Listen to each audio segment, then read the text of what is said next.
Testing, 1, 2, testing, 1, 2.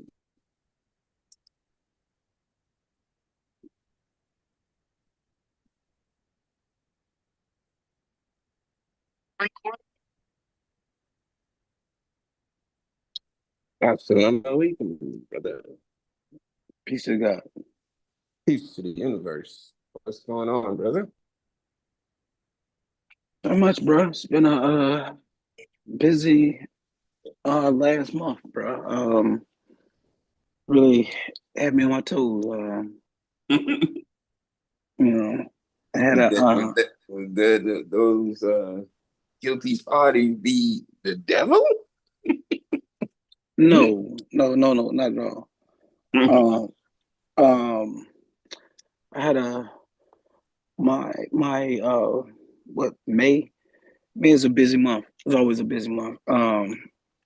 Yes, sir. Because it's that's my wife's birthday month, and it's also high school graduation.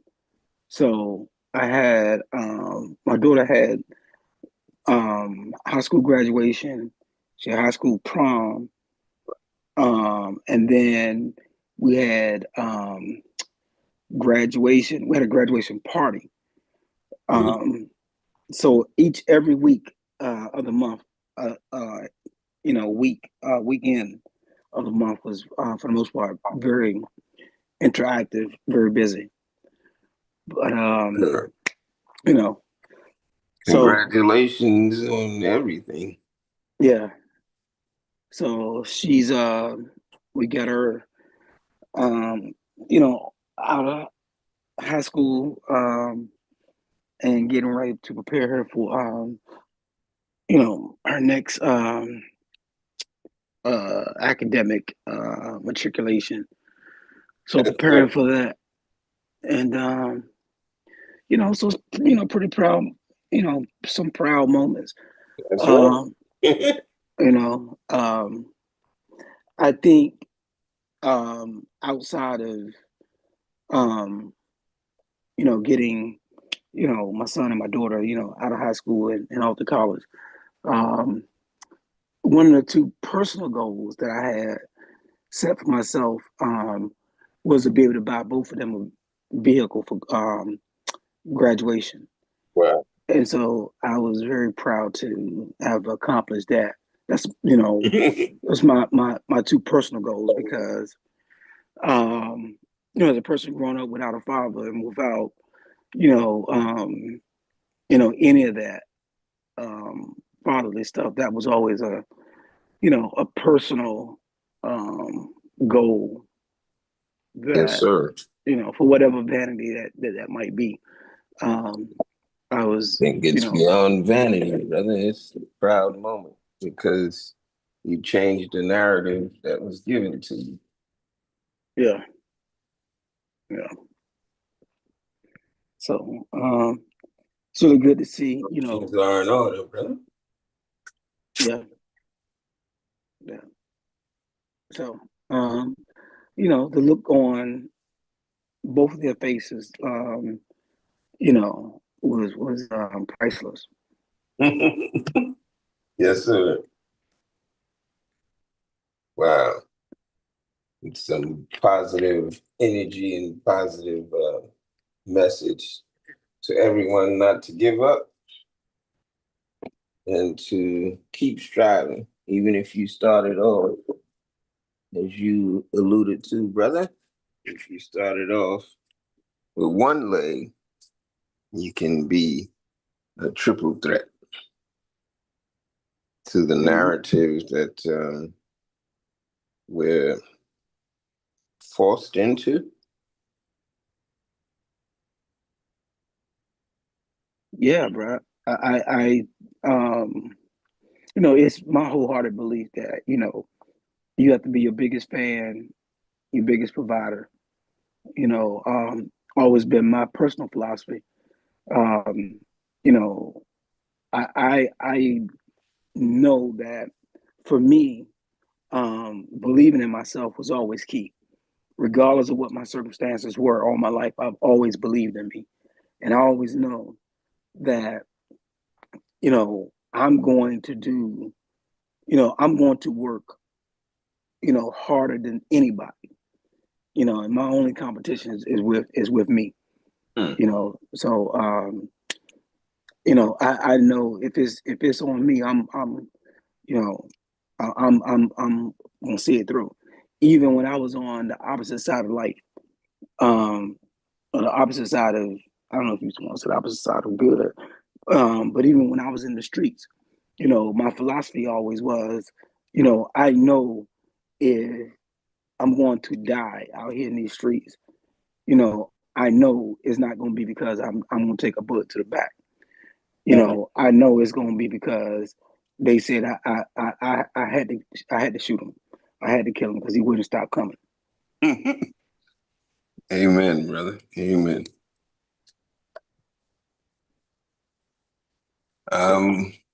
We've got a big night tonight. Anything on your mind before I get to the main subject? No, I didn't know we had a big night, but let's go. um, what's your initial take on the P. Diddy trial?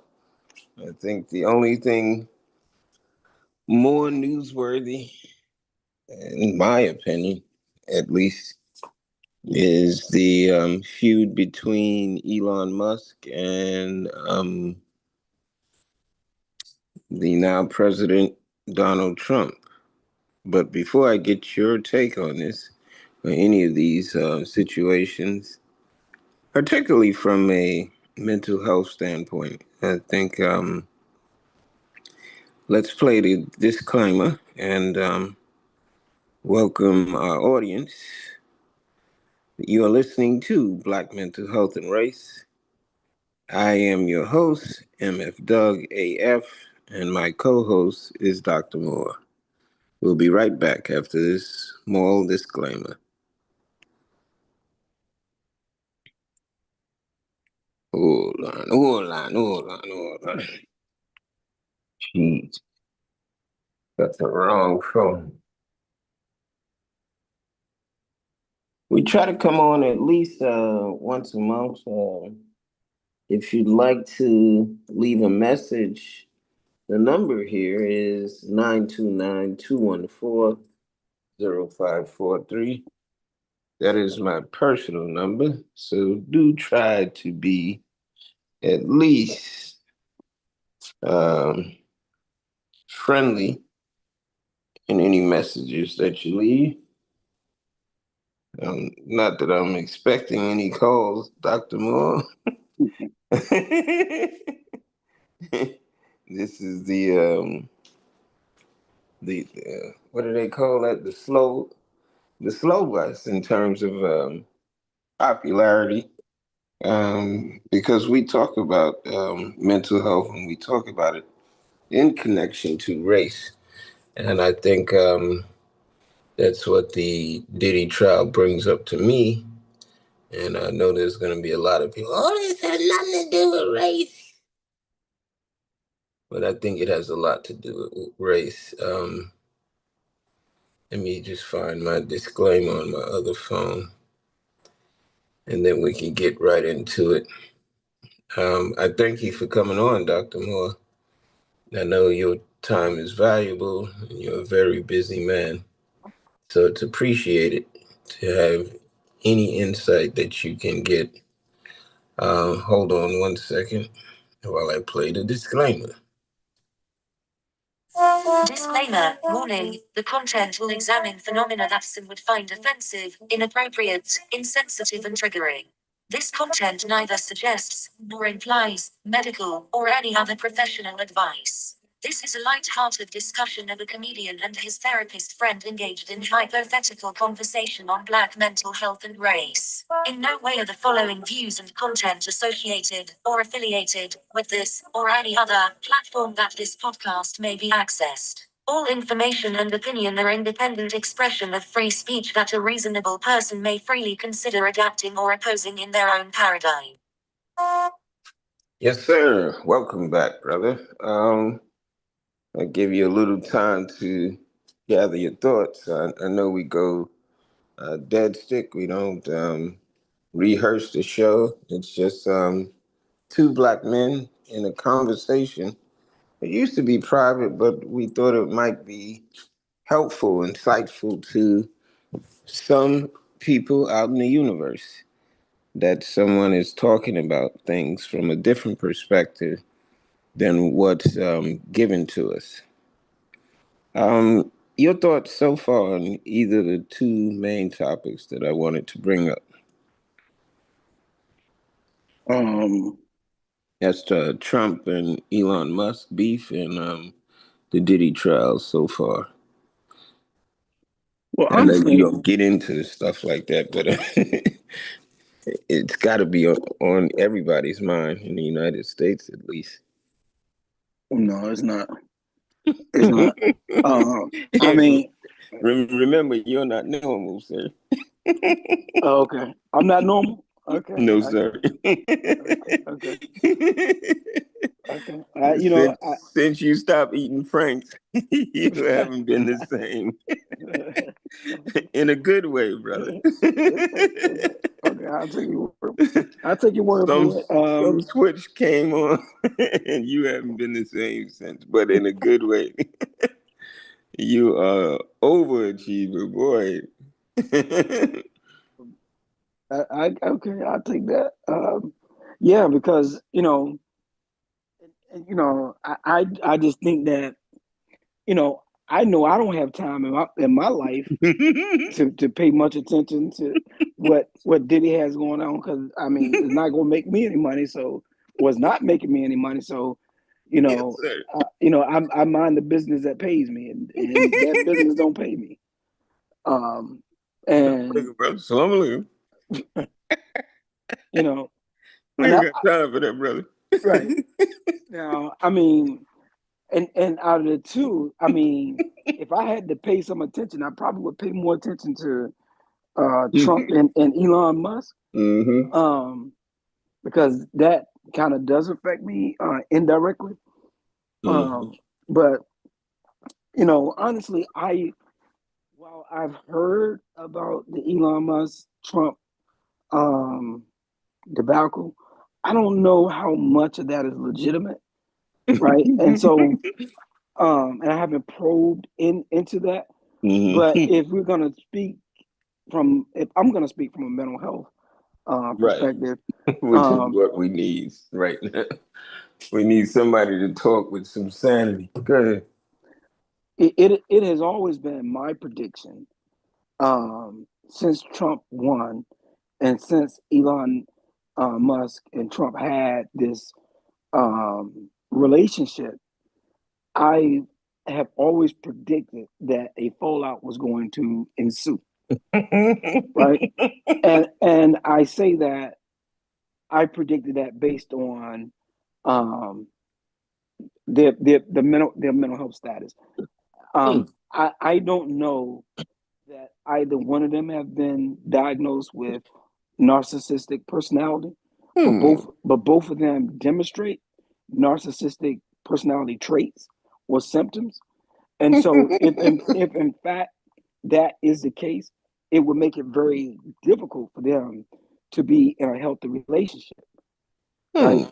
Because narcissistic people, can't really get past their own personal goals and their own personal wants and needs and desires, right? And Wow. so if you're going to put two narcissistic people in the room, they are ultimately going to clash because their own personal goals and ideologies, are going to supersede what the other person's goals, and ideologies are. So it would make sense that if they are in fact clashing, that would happen, because that's what would happen in a narcissistic relationship. Wow. Give us a quick definition of narcissism for a lay person that doesn't have any technical terms. Is it a person that has a big ego? Let me think of another word for ego as well. A person that's on as the Matrix movie portrayed Agent Smith. Me. Is it about me for narcissistic personality. Yeah, well, that's the thing. Narcissism is all about me, and you just don't have the wherewithal to see other people's perspective. Or the Right. mental capacity to empathize with anyone. Right.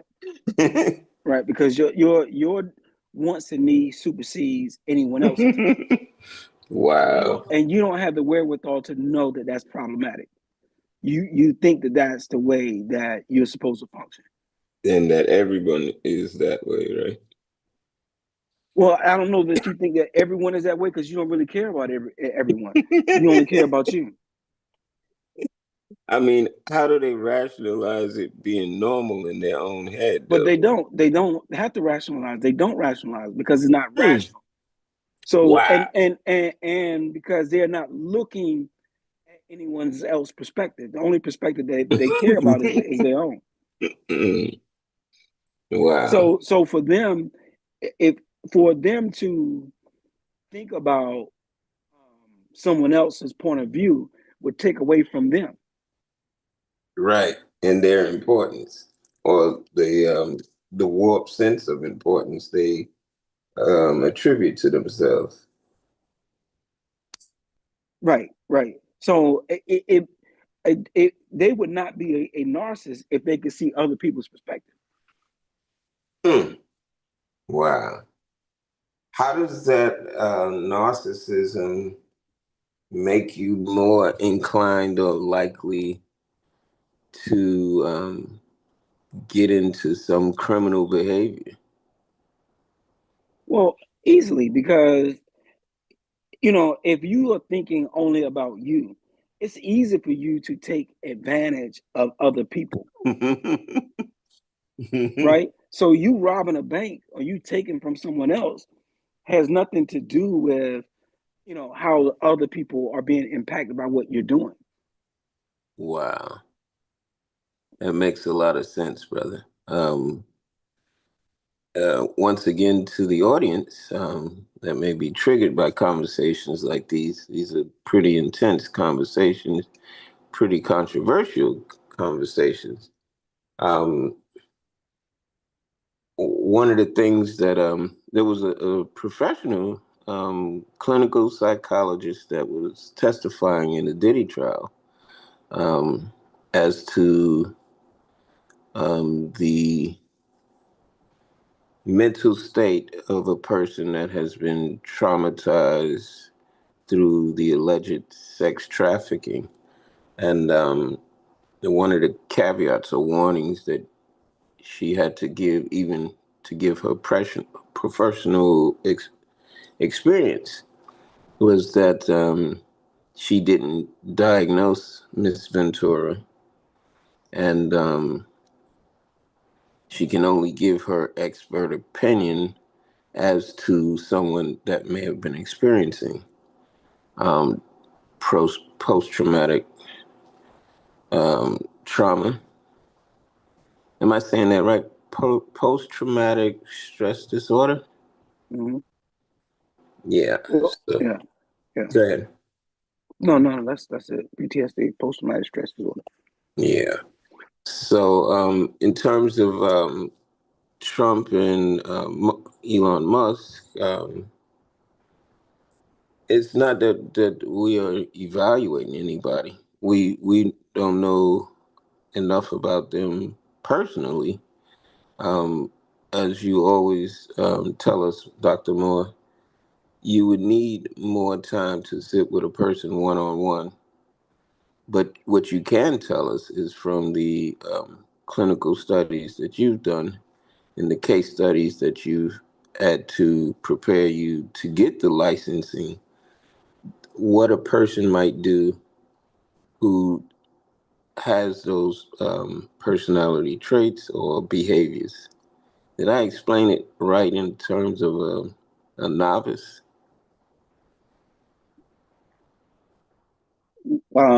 Did you explain what? Um, Narcissism? how a person that is a certified clinical therapist explains person with a narcissistic tendencies, even though you don't have a one-on-one sit down with them. Yeah. So without actually diagnosing them, having a one-on-one, we're just talking about, at least I'm just talking about characteristics Right. that I've seen from both of them, and they both appear to demonstrate. And I use the word appear because that just means to suggest. I don't know for sure. It appears that way. Right. They seem to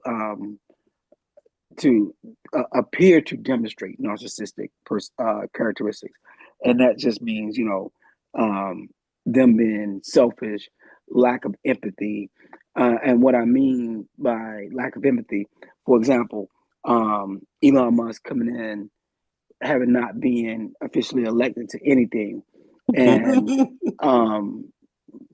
creating this company called Doge, which um, is evaluating efficiency, having not done, it appears having not done much research at all in terms of whether people are being efficient or not, but forcing companies to downsize, and just let people and just fire people, kind of at will. That's not having or demonstrating a lot of empathy, in my opinion, for people in their situations, right? Um, Donald Trump, allowing such behavior is not demonstrating much empathy either, right?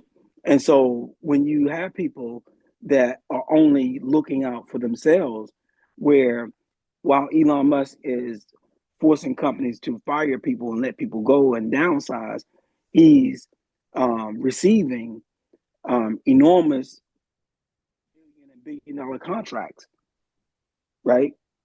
And Same with a lot of them are with the government. right. And so, I mean, these type of situations seem to only be benefiting themselves, right? And so, a lot of their behavior seems to be narcissistic, Right. And they or characteristics. justify those behaviors as, oh, we're looking out for the best interests of the company, of the, in this case, the company being the United States of America. One of the things that we discuss here is how ironic it is that President Trump said that the relationship between President Zelensky and President Putin, respectively, of Russia and this other country. What's the name of this country? President Zelensky is in the war with Russia.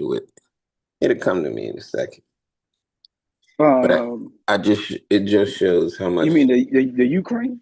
Right. The name was right on the tip of my tongue, but it just shows where people's interests are. Mine is more interested in the Diddy trial. Perhaps because I don't have the inclination for politics as you may have, Dr. Moore. But me, on the other hand, I have a interest in true crime, and so I tend to lean towards the Diddy trial in terms of things that pique my interest. But one of the interesting things that Donald Trump said was that Ukraine's president leader and Russia's president leader are in a bitter fight, like you would be in a schoolyard. And sometimes you just have to let them fight it out until one of them says uncle. instead of trying to break them up, in other words, President Trump is saying, I tried to step in and stop this fight, and neither party is at this point willing to concede to any demands, so let them fight it out. Man, What he listen. said. Man, listen. Trump is full of shit. And that's not what he said when he was running for office.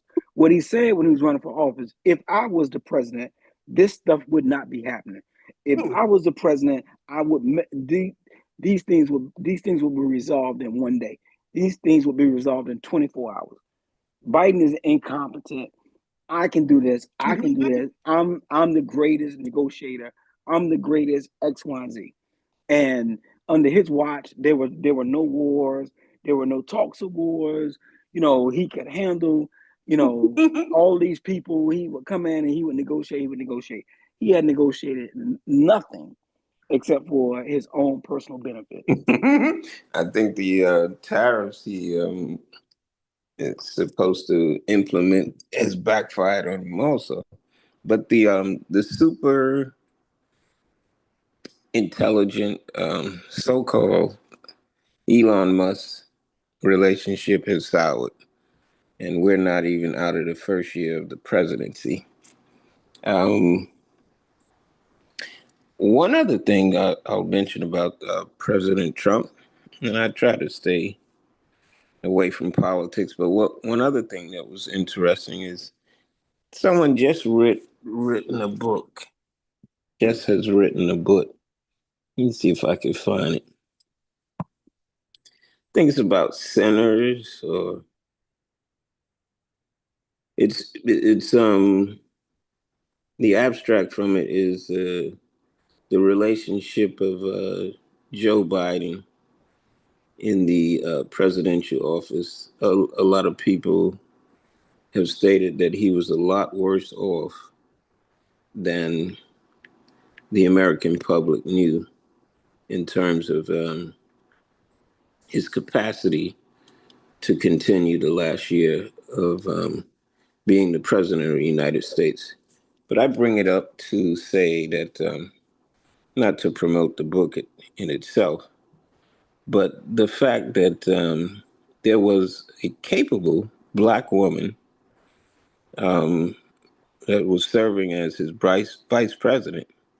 But rather than let her take over the last year, it seems as if they hid his health condition, and at least she would have had a year as president, and it would have set a precedent in American politics that would have been monumental, particularly for Black folks.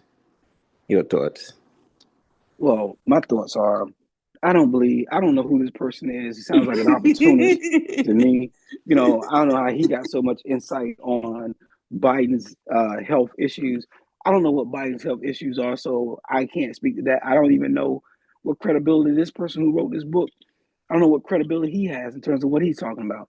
It sounds like sounds like a money grab to me. Mm. Um, um, Thirdly, you know, I don't know what health Trump has. You know, this is a 80-something-year-old man eating McDonald's every day. So, you know, and lying about his height and his weight. So I don't know what health issues he has. He definitely doesn't seem like the most cognizant person to me. So, you know, I don't know. So What you know, about the aspect of letting a Black woman run this country, whether he's totally diminished or well, just we had the opportunity for a Black woman to run the country. mhm. Right? So, and America chose not to. So I don't think this has anything to do with Biden. I mean, you know, Trump to this day is still talking about Biden and what Biden did, while he's continuing to run the country down, run the country amok. He's still blaming Biden for this, blaming Biden for that. That's a clear sign of incompetence. Mhm. So I don't think I'm not Again, I don't know what Joe Biden's health was. So to say that, he should have stepped aside because he was having health issues, I don't know that to be the case. But even if it was or it wasn't, ultimately stepped aside to allow Kamala Harris to get the opportunity to become president. And America chose this felon, sex offender, um, and a TV reality star to be their leader. So I don't blame Joe Biden. I blame the American people. Exactly. The author of this book is Jake Tappers, and the name of the book is Original Sins. I don't promote this book or know who the author is, but if anyone is interested, that is the name of the book. You can develop your own perspective based upon the read. I just thought it was interesting that we say that race isn't important in America in terms of a majority opinion of how well America is doing in categories of race, diversity, and inclusion. Particularly now that there are entities that are more successful in litigation for reverse racism than there are winners for those who claim they've been discriminated against because of race. Do you understand the point that I just made? That more people are winning lawsuits based on reverse racism, meaning like a white person saying, I didn't get this job because of some quota that has to be met. And the Supreme Court has backed up these allegations of reverse racism when it's still very hard in the United States to prove racism as discrimination in itself.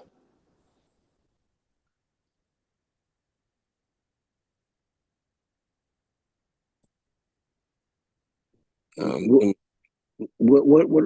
I'm not sure. I'm not sure of the question.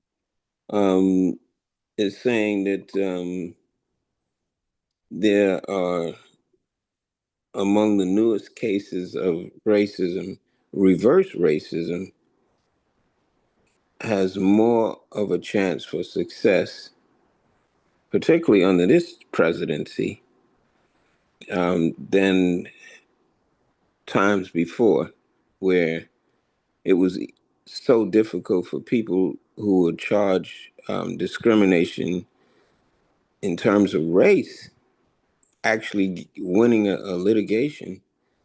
It was so difficult, but now it seems the reverse is more powerful. If you charge reverse racism, you're more likely to win your lawsuit. Yeah, I agree with that. Particularly during this administration, this time.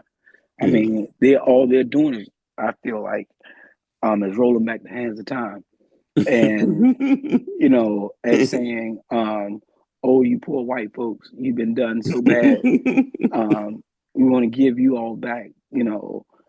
All the things that these black folks have taken from you, and even, I mean, even so much As as absurd as that sounds. right, with all the hoods and you know, all the projects that black folks live in, have lived in, and still live in, and still, super poor, that somehow or another they are taking from these white folks, where, the number of white millionaires and billionaires as opposed to black, millionaires or billionaires is ridiculous. But not only are they saying that, in America, they're now benefiting South African white folks, saying, Oh, Hmm. you white folks over here in South Africa have been taken advantage of by the blacks over here, and we want to allow you to come to America so that you can get sovereignty over here Hmm. because the black farmers are taking your land. It's I mean it's Totally it, obfuscating the fact or ignoring the fact that the colonization is the the actual point of getting justice is reclaiming your land is now considered reverse racism. it's crazy. It's like I mean it is such a mind screw that it's like saying, you know, the slave worked here for 400 years for free, and now you don't want to work here for free anymore. You're causing me pain. I mean, the psychological mind game with that is ridiculous. That's wild. Hmm. I'm trying to look up the statistic for the point I just made. Let me see what uh, AI says. Um, let's try to introduce Diddy in terms of the Diddy trial. He's on trial for sex trafficking and other racketeering conspiracy allegations. There are 5 counts that he's currently being charged with by the prosecution. Are you aware that all of the sexual violence and abuse, domestic violence that he's being charged with have run the statute of limitations? Did you know that? No, I didn't know that because I didn't know what he was charged with. Well, he's being charged very serious federal charges. Not that they weren't serious in state courts, but the reason that the federal government has taken over the case after Cassie Ventura's this forget the word, but after her settlement, that lawsuit that she filed, she still released it, even though she got paid $20 million from Diddy. She settled for $20 million. That came out in the trial. How much her settlement was? $20 million for Miss Ventura. God bless her, I guess. And she got 10 million additional dollars. Listen to this, Dr. Moore, from the hotel where the security surveillance camera caught the alleged beating of. At this point, it's no longer even alleged. We don't know exactly what happened, but at least the video from that security footage shows a domestic violence attack on Miss Ventura perpetrated by Mr. Combs. But unfortunately, that is run the statute of limitation for the state. In fact, the state of New York declined taking the case for any charges against Diddy because they had run the statute of limitations. The only way that we have this famous Diddy trial now is that the RICO Act, which was originally intended to get people of a more violent nature, like mobs, gangs, um, organizations that are into heavy crime, they're created for the purpose of crime. A gang is created for the purpose of carrying out crimes. A mob, the same type of thing. But now it's being portrayed or pushed onto the Diddy trial just to seem to be able to take away the statute of limitations. This is what I found out when I did my own research on that.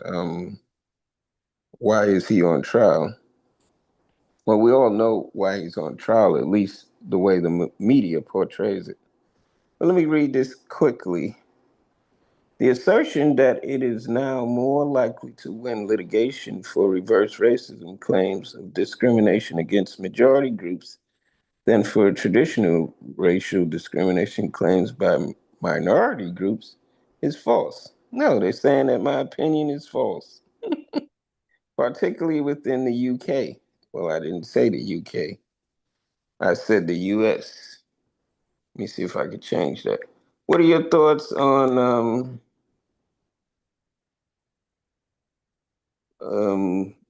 Diddy being railroaded into a racketeering conspiracy for sex trafficking? Oh, the other point I wanted to make is that the only other person in the history of the United States RICO Act that has ever been charged with sex trafficking is R. Kelly. Does that ring a bell to you in terms of racism? So no other person in the history of the RICO Act that was created for mobsters and criminals has ever been convicted of a crime of a sexual nature other than R. Kelly. Your thoughts, Dr. Moore? I don't know if that's true. I think Bill Unless an Cosby. actual fact. I think I well I what was Bill Cosby charged of? Because he He went to wasn't jail. charged with RICO, Well, yeah, well, not RICO, but okay. So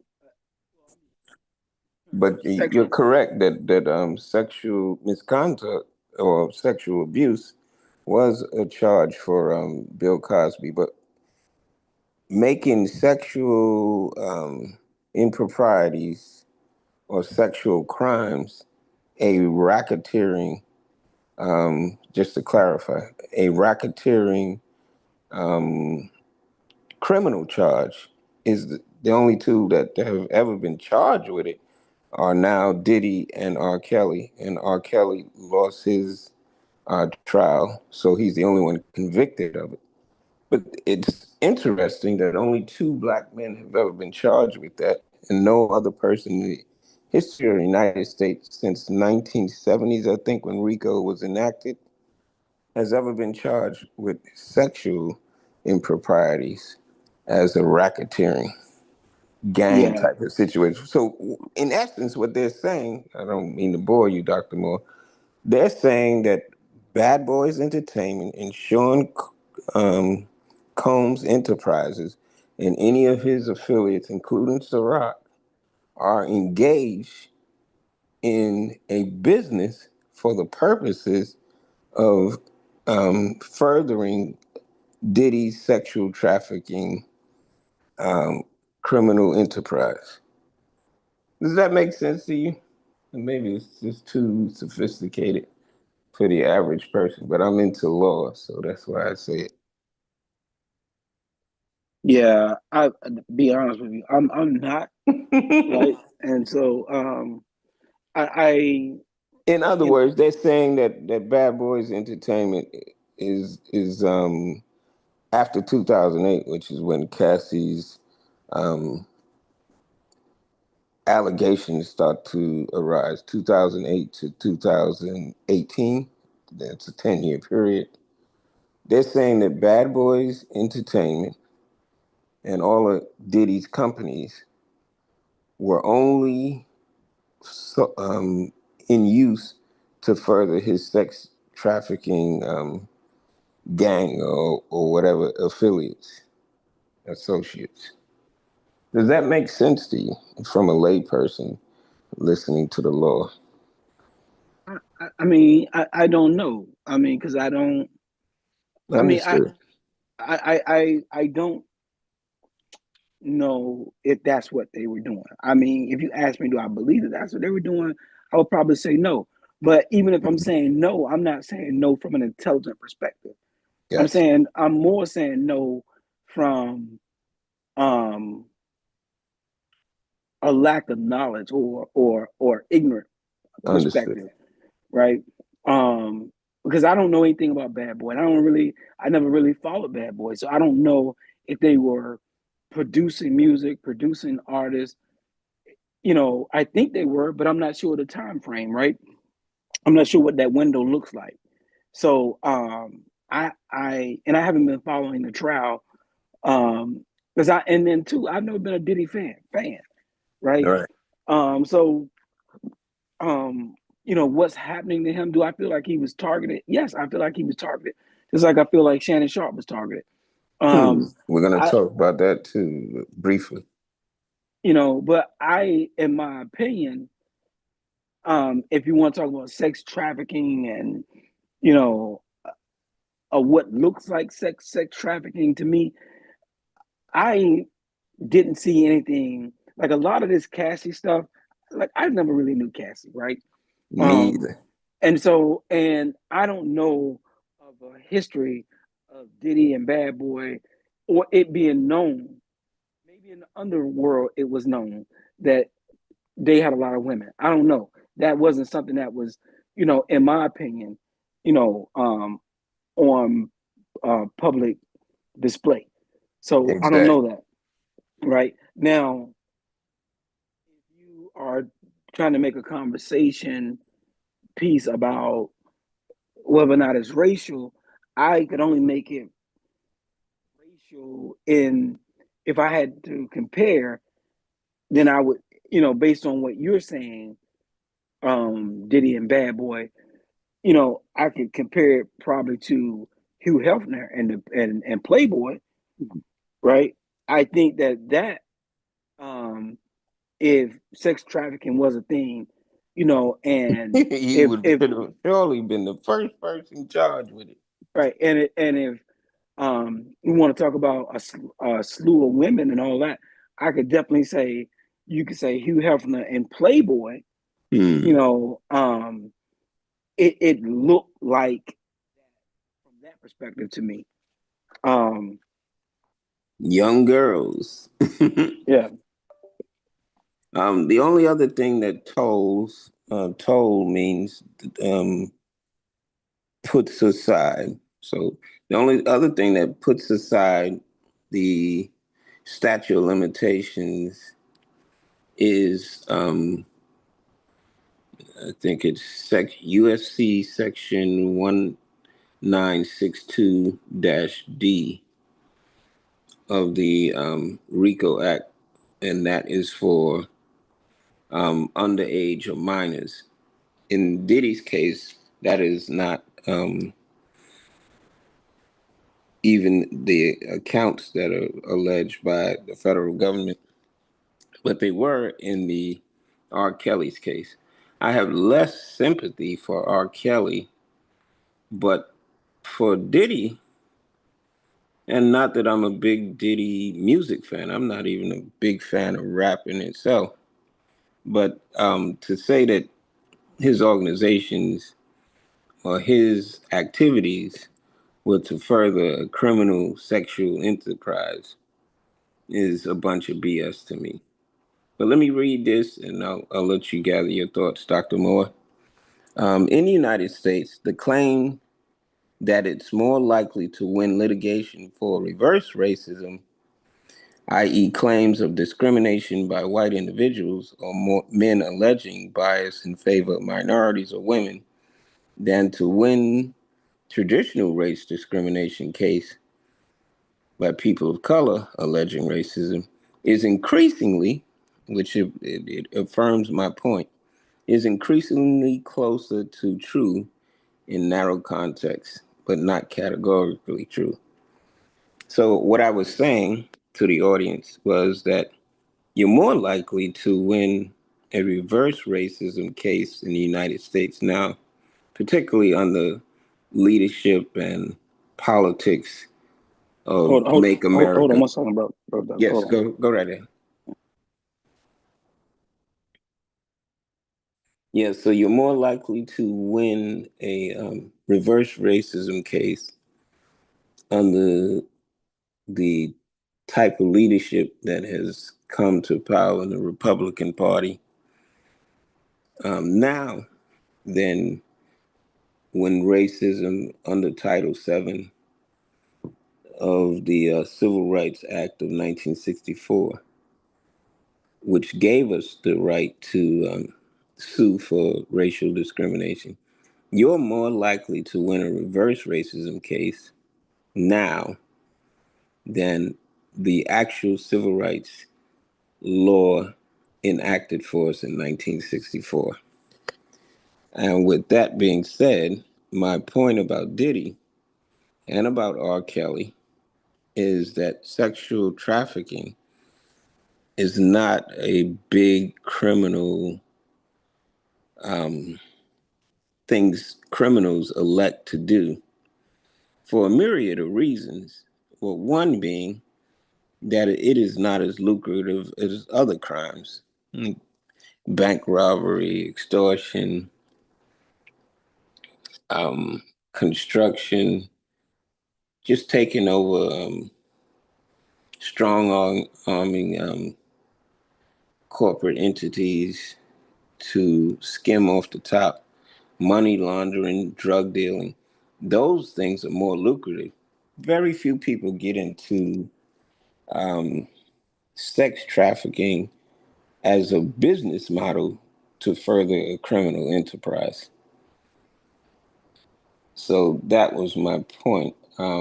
It's not that it's unlikely to become a rising type of choice of crimes to get into, but there are more protections for people suffering from sexual trafficking than they are for other crimes, which are less visual in terms of seeking justice. Like you'll never hear about people getting strong armed to give away some percentage of their profits to an individual, to groups that try to take money from people. So, like the construction industry, this is legitimate business, but what Mayor Giuliani proved in his RICO case was that the mafia, the five families of New York, had taken over the construction industry, and there was not 1 ounce of concrete poured in the big skyscraper city, Manhattan, without the mob receiving a profit from it, without actually being the labor in charge of it. Well, he would be a person to say that, being the lead attorney for Trump for so long. Talk about a mob institution or a racketeering. I mean, while he may have um, been the mayor for that, he was definitely the lawyer for that with Trump. Indeed. There's a discussion in terms of Google searches that says that there's a likelihood that President Trump could, well, he does have the power to stop the Diddy trial right now and pardon him without even finishing the trial. Will he do that? Probably not. But who's the last person President Trump pardoned? It was somebody famous. Who was that? Well, he's pardoned a couple people. He's pardoned Kwame Kirkpatrick out of Detroit. Mm-hmm. He pardoned that white family The husband and wife. Christies. Yeah, Yeah, that and was amazing.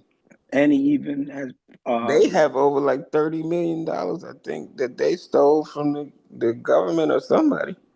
mhm. And who else did he pardon? Oh, Larry Hoover, right? Larry. Well, here's the funny thing, right? Mm-hmm. So he pardoned Larry Hoover of all the federal charges, right? Mm-hmm. Larry Hoover is still in prison, right? For the state charges. Which he's never coming home from. Get out of here. Right, he's never coming home from that. Well, I can't say that from a legal standpoint, I can't blame the president for that, because the pardons that the authority of the presidency can pardon are only federal. Right, They can't pardon state crimes. right, but here's the hypocrisy of that. Mm-hmm. Is he knew that, Right. right? So So he looks so like the savior of black people. right, so ignorant Say it folks that don't again, know any Dr. better, Moore. Say it again. who think that he's giving credibility or credence to the hood, for pardoning Larry Hoover, when all the time he knew, well, yeah, you know what, I can make this look good if I pardon him, but the nigga ain't never coming home anyway. So he gonna Yeah, stay. He I gonna pardon the blacks. The blacks like me. I pardon the blacks. right. Okay. Must be in the front row. Man, this could go on for days, but I'm gonna try to land this plane, Dr. Moore, um, by talking to you about the mental health of people that have been traumatized for sex. So rather than say whether Diddy is guilty or innocent, I think intelligent people, people with critical thinking as part of their lexicon, let's look at it from a mental health perspective.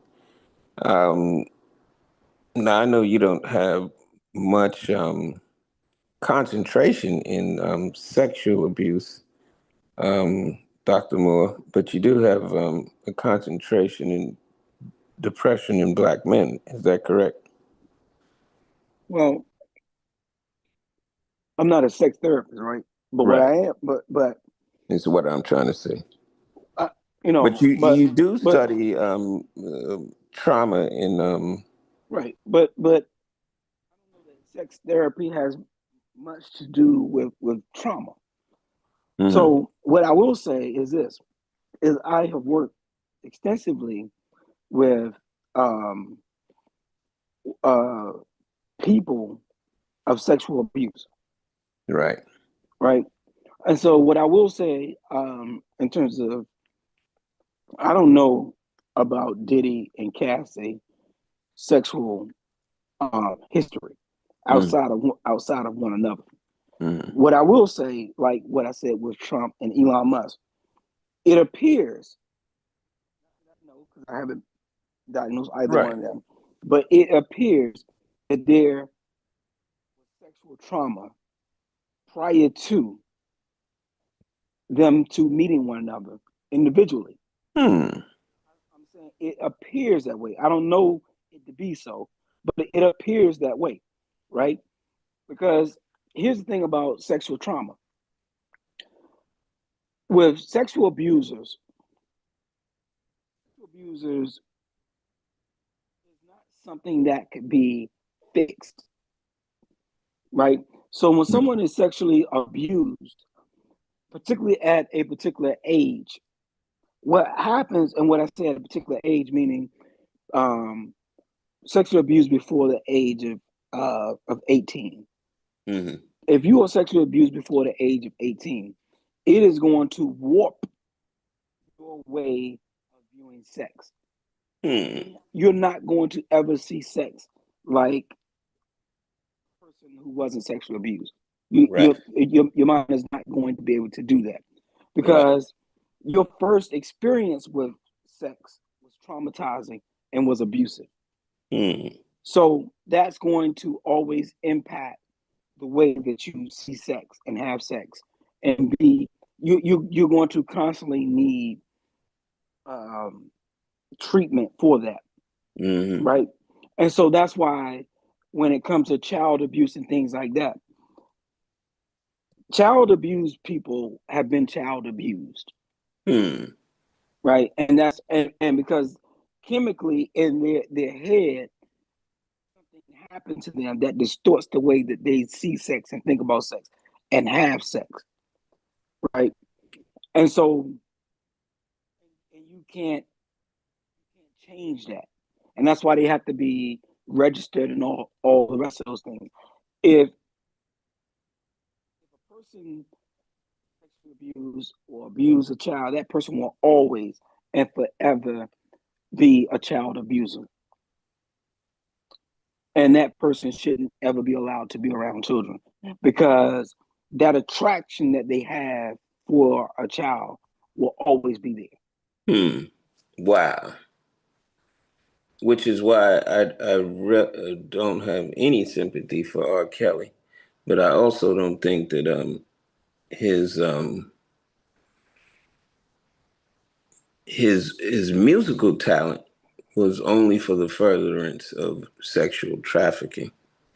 But I totally agree with you in terms of what you're saying about you don't ever lose that attraction to children, which is why you need to have to be by the state registered as a sexual offender permanently. Right. It's just like if your sexual attraction, if you have sexual attraction for a male, that you're gonna always have a sexual attraction for men, whether you are in a relationship with a man or not. Because there's something in your brain that can see something in another same sex person as attractive. And if you can see something that won't turn off or turn on. It will always be there. How you manage it or monitor it might be one thing, but your ability, your capability, your ability to interact with same-sex people will always be there if that's there. Wow. If you're not sexually attracted to men, you just won't be sexually attracted to men. I don't care if they're, you could, something can happen to you if you get abused by men. If you go to jail or something like that, something, and you've constantly been around men and seeing that can traumatize you, But if you aren't sexually attracted to men, you maybe you may get abused, but doesn't mean that you are necessarily going to be attracted to men, right? But if there's an attraction there, when you see people say, "Oh, I used to be, attracted to men," you ain't used to be. You always gonna be attracted to men. Even women that interact with other women, right? She may not engage. She may marry a man, but she will always have an attraction for women. Wow. If that attraction is there. Wow. That's not going to go anywhere. Then you could try to suppress it, and all the rest of those things, but it's not going to go anywhere. And that's why but you have to know that. And same way with kids. When kids are abused as children, and that's why that is such a crime, because that you have now distorted that child's version of intimacy, of sex for the rest of their life. Wow. And that kid will probably always have sexual perversions and have to work very hard not to have or not to act on those perversions. So I have to ask you a question based upon that. Let me say, if your mic keeps fading in and out, your battery might be dead. We're approaching the end of the podcast tonight, anyway. But just as a note, you're fading in and out. But Okay. while you fix that, let me ask you this question if you can still hear me. Is it possible that Diddy faced not child abuse, but had some form of introduction to same sex attraction that he will never get rid of? Yeah, well, that's why I said I don't know what. Can you hear me? Yeah, much Okay, better. okay, and that's why I said I don't know what Cassie or Diddy's sexual um applicability I don't know what their sexual history was Hmm. prior to one another. But Right. I said appears like when I said earlier about Trump and Elon Musk. I don't know that they're narcissistic, but it appears Hmm. that they have certain characteristics of that. So it appears to me, based on what I'm hearing and seeing, that both Cassie and Diddy have had some type of sexual um, encounters Production. or Right. or some type of I don't want to say abnormal, but both of them appear to have had some type of sexual um, behaviors. Introduce that. Right. Um, Of I a don't know. freaky nature. Yeah, well, One of the things that came out in the trial was that he never had sex with any of the prostitutes. And guess what? All of the prostitutes, brother, are male prostitutes. So Diddy didn't want to have sex with them, but here's where it gets a little twisted. He wants Cassie to have sex with the male workers while he sits in the corner and jerks off. yeah. Well, I mean, but that's okay.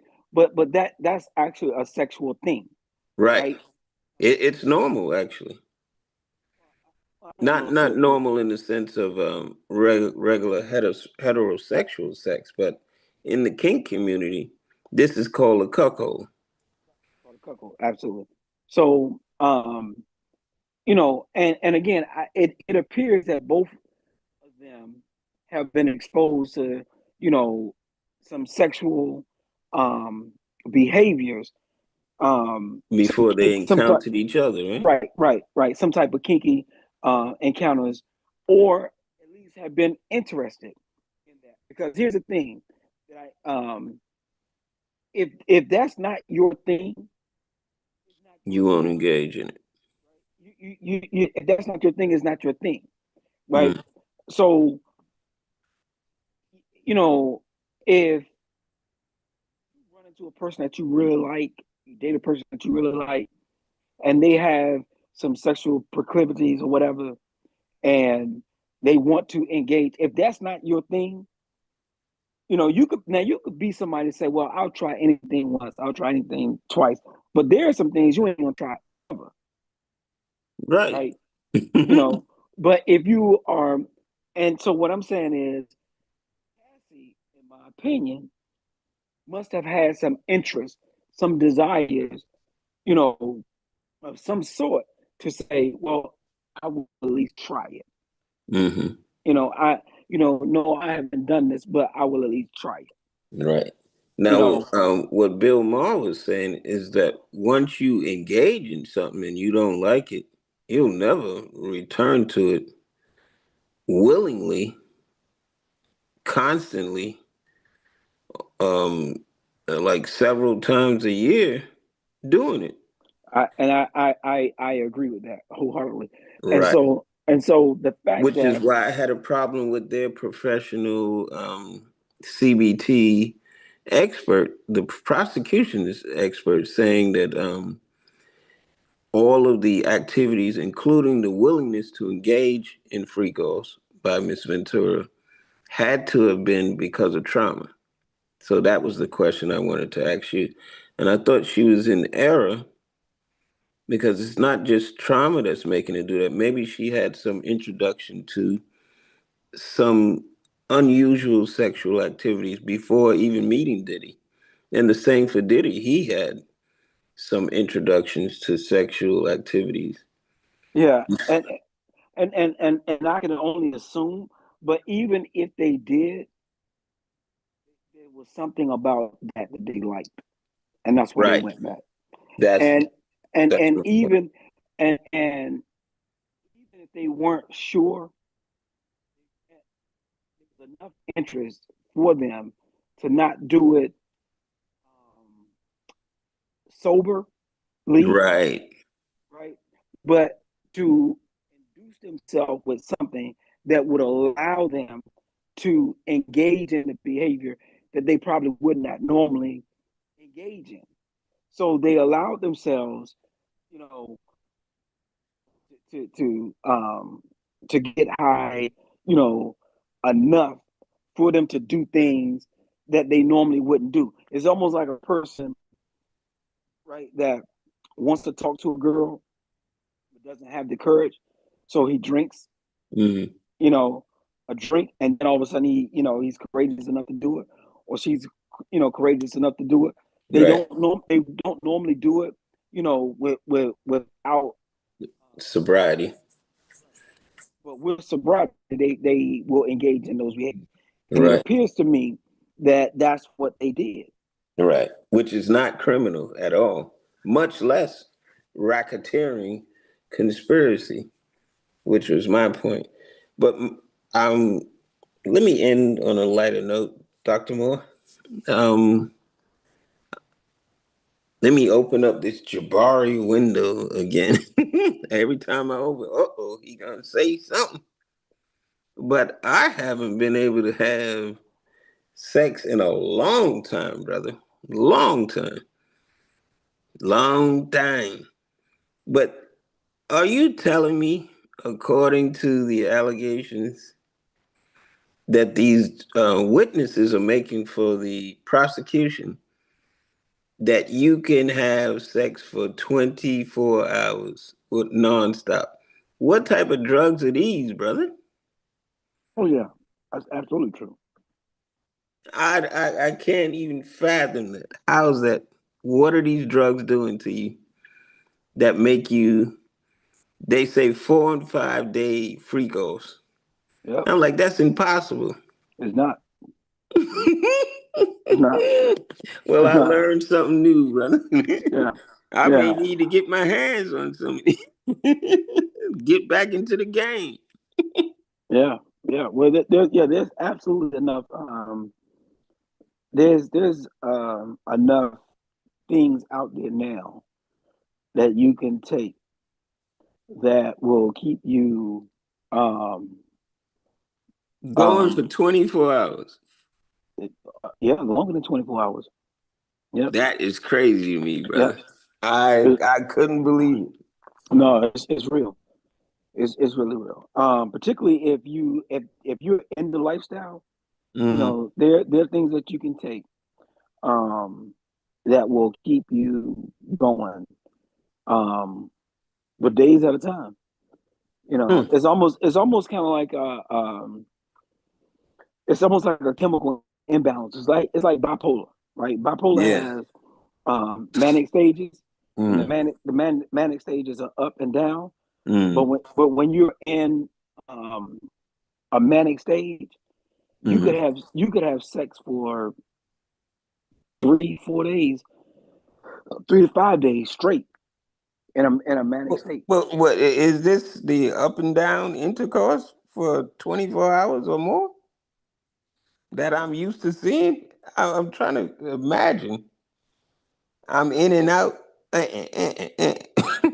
for 24 hours. Is that Yeah, what you're saying? yeah, exactly. But it's a manic state. What the hell is keeping? Let me tell you the drugs that they mentioned: MDMA and ecstasy. What the hell are they doing to your brain that keeps you It's not. It's can't not. It's stop, won't it, stop? it's not. It's not your brain. It's what it's doing to your bloodstream. Wow, really? Yeah, What is it doing? it's stimulating your bloodstream. So what happens is once it gets into your bloodstream, now how you wasn't able to get an erection, you're gonna get an erection now. You're gonna be able to keep an erection, but not only are you gonna be able to keep an erection, it's going to stimulate the dopamines in your brain, right? So it's gonna be like candy. It's gonna be like sweets that's happening, and Can't you stop going. eating them. Well, yeah, not yeah. You can't stop eating. It's like you can't stop having sex. You're just Mm. gonna be you are going to be stimulated, and you're going to be attracted. Um, and that's how people. That's why people get addicted to ecstasy, because the feeling that it gives you is, I mean, you it's like Euphoria for sex. it's very euphoric. So it's like just the touch is overstimulating for Mm. someone.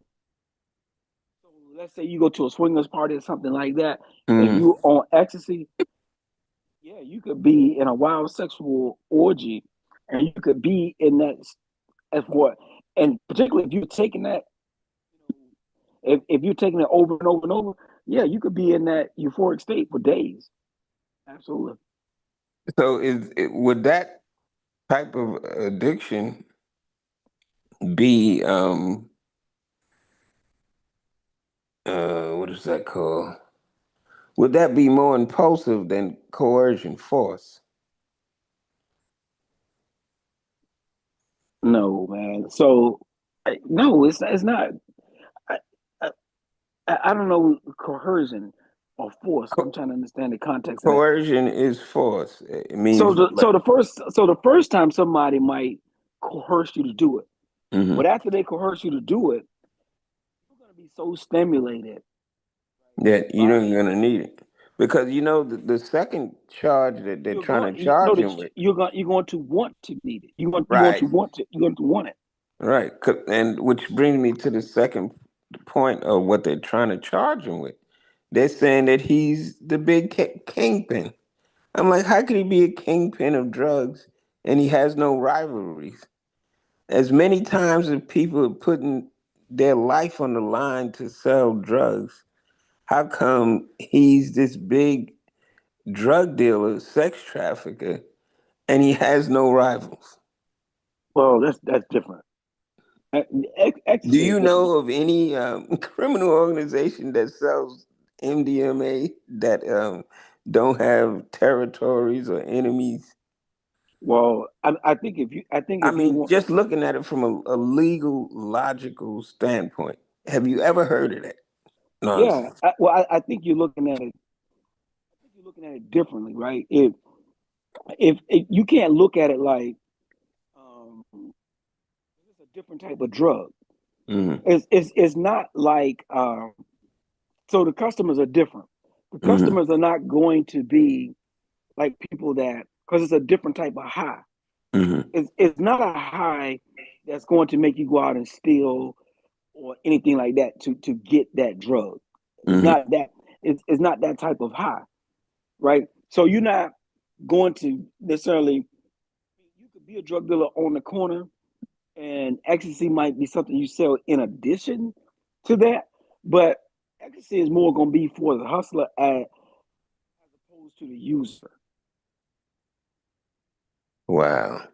So, like the user, he ain't if there's a user that's buying coke or whatever, he's not concerned about having sex. He's concerned Mm-hmm. about being high. The drug the Hi, I'm Paul. You want to get high? It's the so. drug the drug dealer, Mm-hmm. and who has many women who wants to entertain them, he's going to be more um, he's going to be more Now your mic is fading again too. okay. The drug dealer is going to be more um, Interested in sales. You're not a. I don't know one drug dealer that doesn't make a profit. Here, yeah, Diddy was giving away drugs. It yeah, was part of the scene. yeah. But they're trying to say that he was a major distributor of drugs. I'm like, come on, man.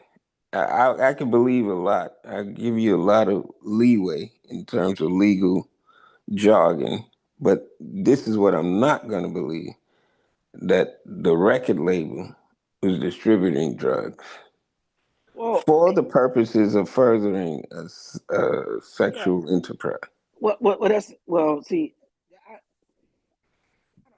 I don't know Now they about all. making up shit, brother. Yeah, I don't know. So I don't know about all that, but it's almost you got to look at it in the context of what they try to charge Bill Cosby with, right? When Mm-hmm. they said that Bill Cosby was, putting these pills in people's drinks, Mm-hmm. that's kind of the same way with ecstasy. Like you could just have, like it's almost like a room full of coke Mm-hmm. and a room full of ecstasy pills. Mm-hmm. You just make it, abundant for everybody to use, or Right. everybody to have But access does to. that make you a drug dealer? It's a drug. So if you want to say, that you dealing drugs because you are supplying it, then you, under that context, yeah. But that's a different But context. That's a different in terms context. of RICO, you have to have a motive Yeah, I for can't. I drug can't. dealing. I can't get into the legal aspect of it. I'm just. Okay, well, that's what I'm going to speak to right quick, and then we'll end this podcast. In RICO, you have to have a motive. There has to be some value exchange for the drug, meaning that if nobody knew Mrs. Ventura and P. Diddy were engaged in these sexual type of activities, it's because it could ruin his brand. So why would he want to expose Miss Ventura for the very thing that would destroy his brand? And I just going to leave the universe with that question in mind. Because I think you and I, Dr. Moore, which makes our podcast unique, we try to look at things from different perspectives and we don't allow them to paint the narrative for us, but we try to control our destinies as best we can. Once again, congratulations on all you've achieved, particularly with your offspring. That is an achievement in itself, and I think that is what we should focus more on tonight than Diddy or Trump. But they are in the news, and we are on top of these subjects, but from a different type of analysis, not one that's more accusatory, but let's see what people are actually experiencing, behaviors, thoughts, feelings. Take it home, Dr. Moore, because your mic is doing something terrible to this podcast. Um,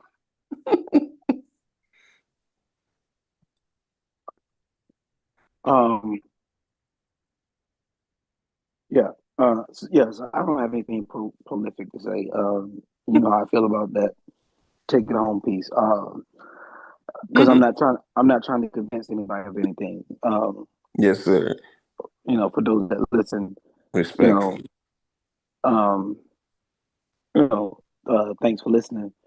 To listeners and potential listeners, it's just a perspective from two friends having a conversation about everyday life, um, and just sharing our views. So if you like, continue to listen. If not, we'll continue to do what we do. Indeed. With or without you.